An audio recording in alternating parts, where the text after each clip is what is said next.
Lumabas muna ng mansyon si Madam, mga kapilingon. Paano ba naman kasi? Nag-chat yung kaibigan ni Madam, etong si Kumaring Maria, na may pupuntahan daw kami. Minsan lang din kasi tumag-aya kaya for the go na. Ito yung bumungad sa akin pagkadating namin. Nagdadalawang isip si Madam na pumasok, mga kapilingon. First time tong mangyari sa buong buhay ni Madam. Iba talaga tong kaibigan kong si Kumaring Maria. Dinamay pa talaga akong mag-gym. Nilagay nga muna namin tong bag sa locker. Kinakabahan na nga si Madam tapos nakita niya pa to si Kuya. Akala ko para sa tao lang yung gym, para din pala sa aso. Nag-iba na talaga yung pananaw ko sa buhay. Bago muna kami makipagbakbakan, tuminom daw muna kami ng 3 lagok na tubig. Huwag mong pasubrahan sa pag-inom ng tubig kung gusto mo pang mabuhay ng matagal. Etong ginagawa ni Madam, warm up pa daw to. Wala pa pala tayo sa exciting part. So warm up pa lang, pinagpapawisan na si Madam. Eto daw yung susunod na gagawin. Eto ngang bike na hindi umaandar. Nakakapagod din palang magbike, lalo pat walang destinasyon na pupuntahan. Nararamdaman ko na unti-unti nang nanglalambot yung mga buto ko.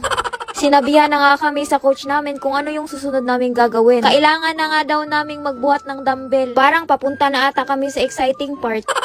Hindi pa naman ako nakapag-ready. Ang akala ko kasi gagala lang kami. Ibang gala ata tong napuntahan ni Madam. Naisahan talaga ako nitong kaibigan ko. Andito na nga tayo sa exciting part. Kanina lang ang sarap ng tulog ko sa mansyon eh. Hindi ko alam ba't napunta pa ako dito. Parang ito na ata yung parusa ni Madam sa lahat ng nagawa niyang katamaran sa buhay. Hindi ko alam kung anong tawag nito. Itong susunod naming gagawin. Bahala na kayo. Kayo na lang bahalang mag-alam.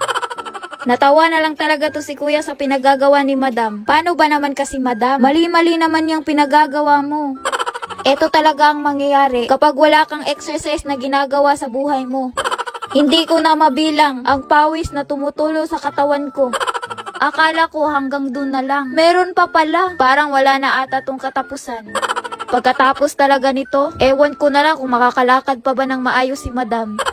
Yung tipong fresh na fresh kang dumating, tapos ngayon, ewan ko ba kung tao pa ba tong pagmumukha ni Madam.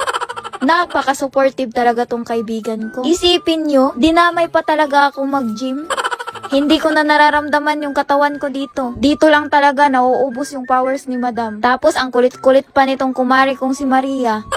Siya lang talaga ang mahilig mag-gym. Ilang beses na akong inaya nito. Dahil binayaran na niya yung registration fee. Damay-damay na talaga yung nangyayari dito.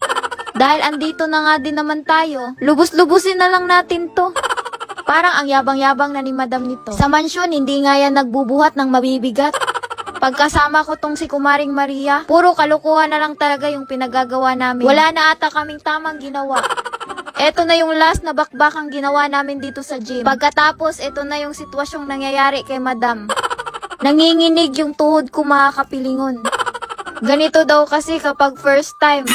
Pagkadating ni Madam dito sa mansyon, halos hindi na siya makaakyat sa hagdanan. Parang naging zombie na ata yung lakad mo, Madam. Nagtataka na nga yung pamilya ko kung ano yung nangyayari sa akin.